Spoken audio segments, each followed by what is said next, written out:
નમસ્તે વિદ્યાર્થી મિત્રો, આપ સૌ ચેપ્ટર નંબર 12 હેરોનના સૂત્ર સ્વાધ્યાય 12.2નો બીજો દાખલો તમે હોમવર્કમાં ગણ્યો હશે, બરાબર?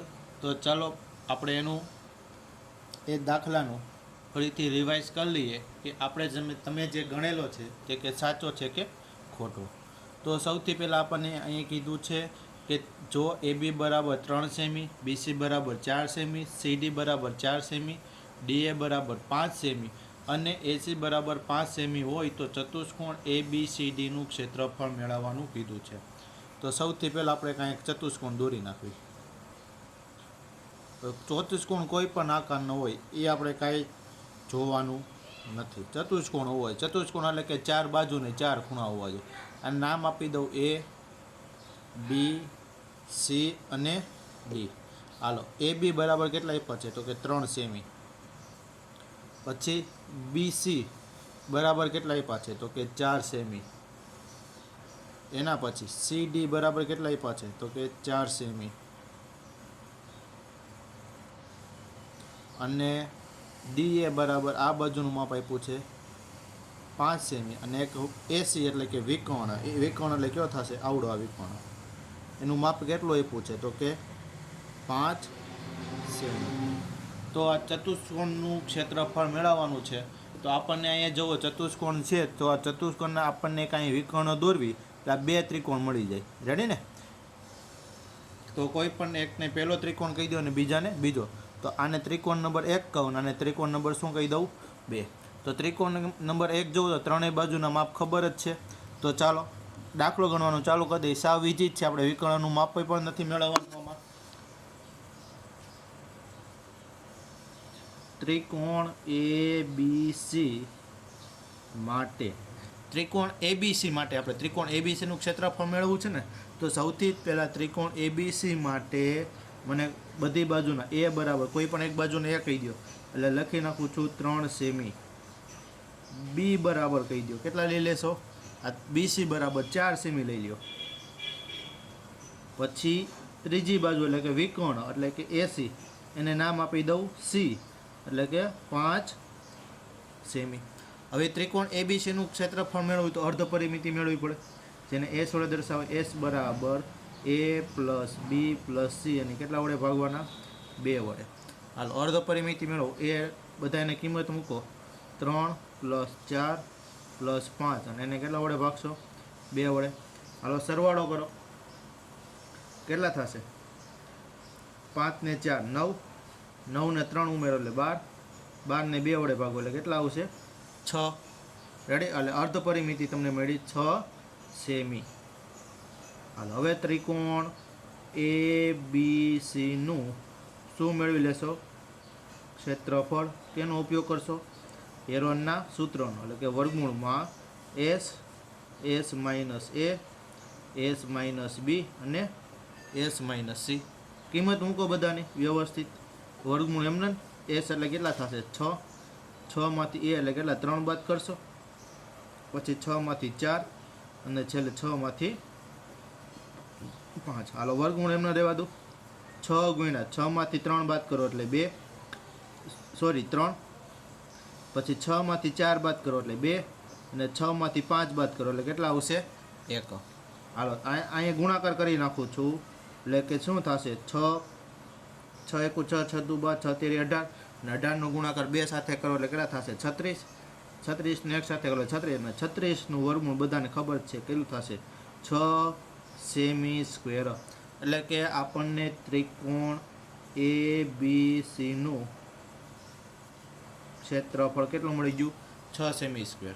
હજી આપણે ત્રિકોણ ત્રિકોણનું ક્ષેત્રફળ મેળવશું A, C અને D. તો અહીં લખો ત્રિકોણ ACD માટે. હાલો, ત્રિકોણ ACDનું આપણે ક્ષેત્રફળ મેળવવું છે બધાને. તો શું કરશું? પહેલાં સૌથી પહેલાં આપણે તો એમાં જોવું જોઈએ કોઈ પણ એક બાજુને A નામ આપી દો. એમાં કેટલા લઈ લઈશ? A બરાબર AD ને હું 1 કહી દઉં એટલે 5 સેમી. B બરાબર કેટલા લઈ લઈશ? 4 સેમી. અને C બરાબર લઈ લઈશ કેટલા તો કે 5 સેમી. ક્લિયર? હાલો, અર્ધ પરિમિતિ એટલે કે S મેળવી લો. S કેમ મળે તો કે A plus B plus C ને એને 2 વડે ભાગો. એ એટલે કેટલા થશે? 5. બી એટલે કેટલા થશે? 4. સી એટલે કેટલા થશે? 5. ને એને 2 વડે ભાગો. બધાનો સરવાળો કરો. 5 ને 5 10 અને 10 માં 4 ઉમેરો એટલે 14 ના છેદમાં કેટલા આવશે? 2. આ તમારે જવાબ આવ્યો છે. અને એને 14 ને 2 વડે ભાગો એટલે કેટલો જવાબ આવ્યો છે? 7 સેમી. હાલો હવે ત્રિકોણ ACD નું પણ ક્ષેત્રફળ મેળવી લ્યો. હેરોનના સૂત્રનો જ ઉપયોગ કરશો. વર્ગમૂળમાં S minus A, S minus B અને S માઇનસ C. હાલો વર્ગમૂળ એમને. S એટલે કેટલા થશે? 7. 7 માંથી A એટલે 5 બાદ કરશો. 7 માંથી B એટલે 4 બાદ કરશો. અને પાછું 7 માંથી કેટલા બાદ કરશો? 5. વર્ગમૂળ એમને. 7 ના 7 એમને. 7 માંથી 5 જાય તો 2, 7 માંથી 4 જાય તો 3 અને 7 માંથી 5 જાય તો 2. જો અહીં 2 વખત આવે છે તો 2 દુ 4 અને 4 નું વર્ગમૂળ કાઢવો એટલે કેટલા આવશે? 2. પણ 7 13 21 એનું વર્ગમૂળ ન નીકળે એટલે 21 એમને. ક્લિયર? હાલો 2 ના 2 એમને. વર્ગમૂળ 21 ની કિંમત તમને શું કરવાની થશે? તમારે કેલ્સીમાં જાતે મેળવવાની થશે, અથવા તમને જ્યારે રકમ તમને કોઈ પણ એક્ઝામમાં દાખલો પૂછે ત્યારે વર્ગમૂળ 21 ની કિંમત તમને આપેલી જ હશે. તો વર્ગમૂળ 21 ની કિંમત થાય છે 4 પોઈન્ટ કેટલી થશે? તો કે 6. આથી ત્રિકોણ ACD નું ક્ષેત્રફળ બરાબર આ બેનો ગુણાકાર કરો. 6 દુ 12 પોઈન્ટ 4 દુ 8 ને કેટલા થશે? 9 સેમી સ્ક્વેર. ક્લિયર? હાલ હવે આપણને આ જે આખા ચતુષ્કોણ ABCD નું ક્ષેત્રફળ મેળવવું હતું તો આપણે શું કર્યું? એના 2 ભાગ કરી નાખ્યા. એક આ પહેલો ત્રિકોણ અને બીજો ત્રિકોણ. તો 2 ત્રિકોણનું સરવાળો કરી નાખું તો આખા ચતુષ્કોણનું કેનું મળી જાય? આખા ચતુષ્કોણનું ક્ષેત્રફળ મળી જાય. તો અહીં લખું છું. આથી શું લખીશ? ચતુષ્કોણ નીચેની ચોરસ જેવી હોય. ચતુષ્કોણ ABCD નું ક્ષેત્રફળ બરાબર સૌથી પહેલા કયો ત્રિકોણ આપણે મેળવ્યું? ત્રિકોણ ABC નું ક્ષેત્રફળ પ્લસ ત્રિકોણ કયો થશે? અહીં ઉપર જો ત્રિકોણ ACD નું ક્ષેત્રફળ. હાલો ત્રિકોણ ABC નું ક્ષેત્રફળ કેટલું મળ્યું હતું? 6. અને ACD નું કેટલું મળ્યું છે? 9.2. બેનો સરવાળો કરો કેટલો આવશે? 15.2 સેમી સ્ક્વેર. તો આથી આપણું ચતુષ્કોણનું ક્ષેત્રફળ કેટલું મળશે? તો કે 15.2 સેમી સ્ક્વેર. હાલો હવે એના પછીના દાખલાની વાત કરીએ તો દાખલા નંબર 2 પછી ડાયરેક્ટ દાખલા નંબર આપણે 5 લેવાનો છે. ત્રીજો દાખલો અને ચોથો દાખલો છે જે આપણે ગણવાનો નથી. તો 5મો દાખલો લઈએ તો શું કીધું છે? સમબાજુ ચતુષ્કોણ આકારના ખેતરમાં 18 ગાયોને ચરવા લીલું ઘાસ ઉગાડેલ છે. કેટલા ગાયોને? તો કે 18 ગાયો છે અને એક સમબાજુ ચતુષ્કોણ છે તેને ઘાસ ચરવા માટે લીલું ઘાસ ઉગાડેલ છે. જો સમબાજુ ચતુષ્કોણની દરેક બાજુની લંબાઈ 30 મીટર હોય, એટલે કે સમબાજુ ચતુષ્કોણ હું અહીં દોરું છું. જો આ સમબાજુ ચતુષ્કોણ આપણે માની લઈએ બધી જ બાજુનો માપ સરખા છે, ABC અને D. આપણને કીધું સમબાજુ ચતુષ્કોણની દરેક બાજુની લંબાઈ કેટલી છે? 30 મીટર. એટલે બધી જ બાજુ કેટલા માપની હશે? 30 મીટર. હવે શું કીધું છે? મોટા વિકર્ણનું માપ 48 હોય. મોટું એટલે કે જો આ વિકર્ણ મોટો દેખાય છે અહીંથી, એટલે આનું માપ કેટલું છે? તો કે 48 મીટર હોય. તો દરેક ગાયને ચરવા કેટલા ક્ષેત્રફળ જેટલું ઘાસ ખેતરમાંથી મળે? એટલે કે મીન્સ આપણને એવું કીધું છે કે આમાં 18 ગાયોને શું કરવા આપે છે? ચરવા માટે લીલું ઘાસ ઉગાડેલ છે. તો એક ગાયને કેટલા ક્ષેત્રફળ માટે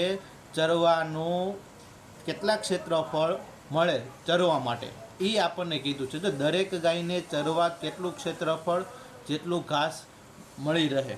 હું એમ કહું કે મારો ચોરસ આમ ચોરસ છે ને ચોરસનું ક્ષેત્રફળ 18 મીટર સ્ક્વેર છે. તો 18 ગાયોને મારે ચરાવવાનું છે તો એક ગાયના ભાગમાં 1 મીટર સ્ક્વેર આવે એવું કહી શકીએ. તો આ ચતુષ્કોણ આકારનું ખેતર છે એ ખેતરનું કુલ ક્ષેત્રફળ કેટલું છે એ આપણને ખબર નથી.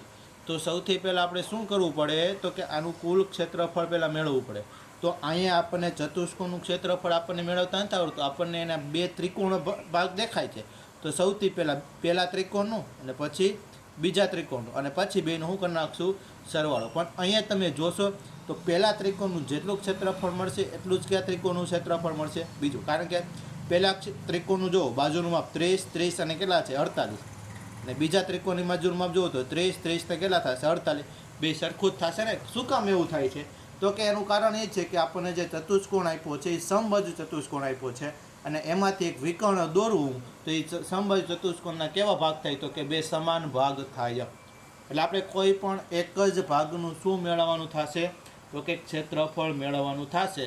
એના ઉપરથી આપણને ડાયરેક્ટ જ બીજા ભાગનું પણ ક્ષેત્રફળ એટલું જ મળી જશે. રેડી?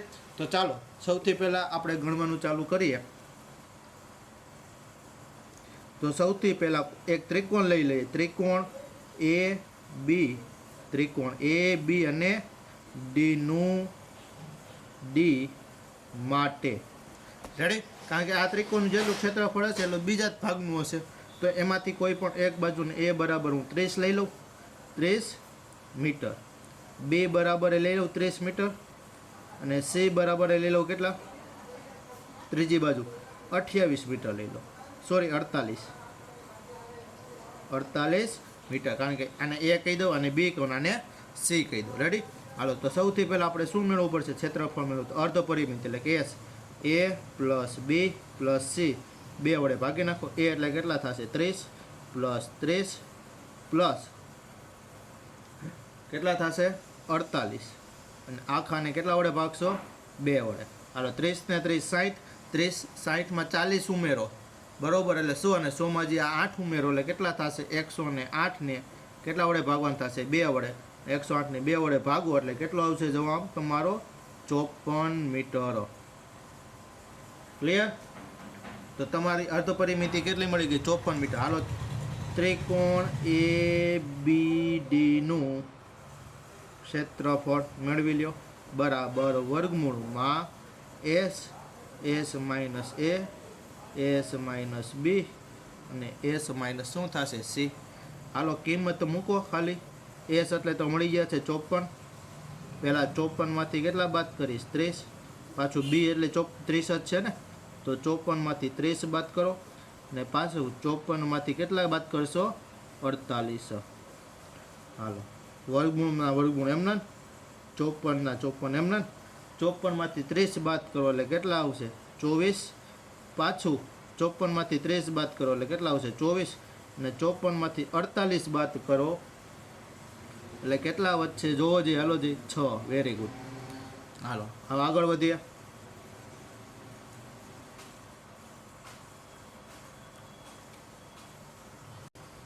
હાલો, હવે આગળ વધીએ. તો સૌથી પહેલાં ભાગ પાડી નાખવી. 54ના ભાગ પાડો જઈ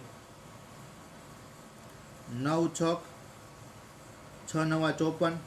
હાલો, 24ના ભાગ પાડો 6 6 6 2 6 13 6 ચોક 24. પાછા 24ના ભાગ પાડો 6 ચોક 24 અને 6ના 6 એમના. હાલો, હવે જુઓ વર્ગમૂળમાં જેટલું બહાર નીકળતું એટલું બહાર કાઢી લેજો. 9નું વર્ગમૂળ, 9 કોઈ બીજો છે ને તો 9નું વર્ગમૂળ ખબર છે કેટલું થશે 3. આ 6 છે, બીજા 6 છે, બે છાયા 36, અને 36નું વર્ગમૂળ કેટલું થશે 6.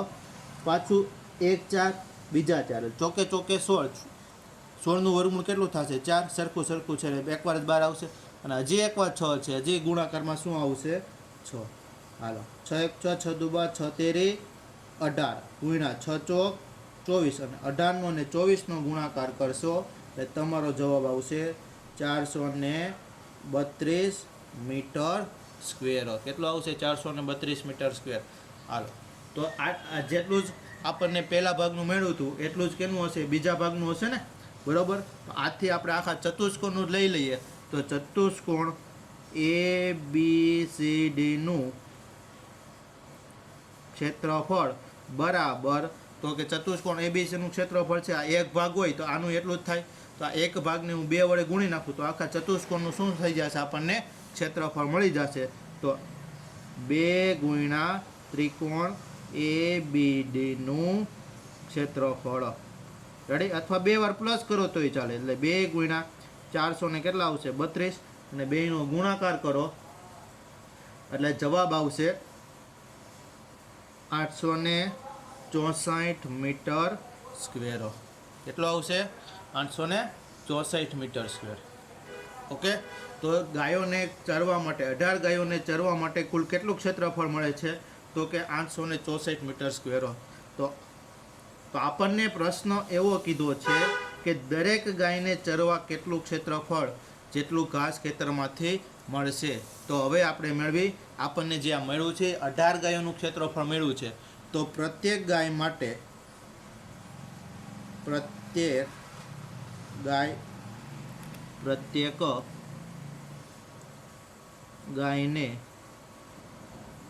ચરવા માટે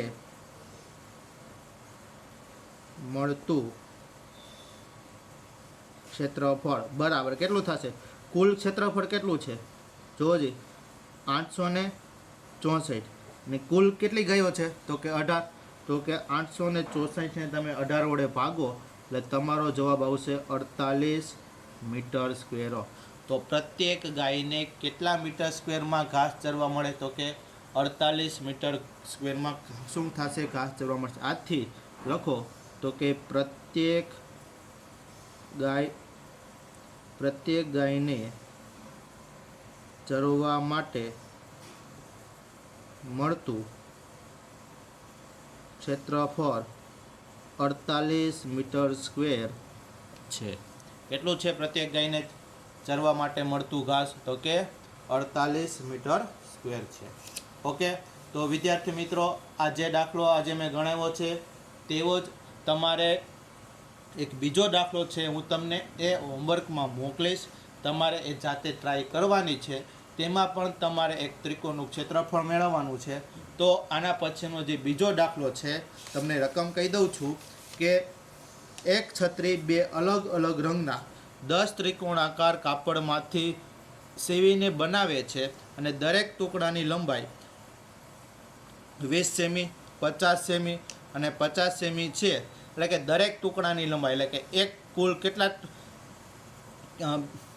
એક છત્રી 2 અલગ અલગ રંગના 10 ત્રિકોણાકાર કાપડમાંથી અલગ અલગ રંગના કુલ કેટલા છે? 10 ટુકડા.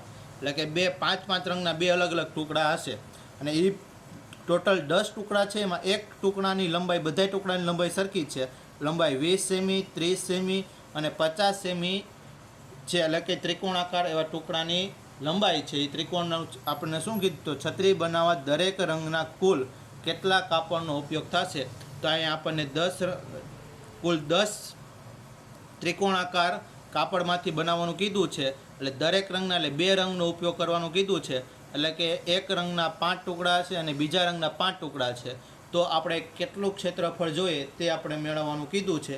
તો આ દાખલો તમે બધા જાતે શું કરશો? તો કે ટ્રાય કરશો.